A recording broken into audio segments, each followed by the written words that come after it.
başasından seyredip yalvarıp dursun gülüp ayrı sana göğün berip söydim seni men maya anan senin aşkında oğlum deli divana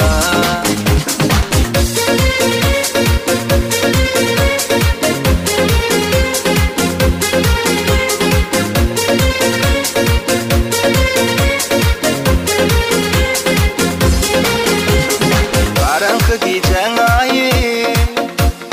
arzu ediyorum seni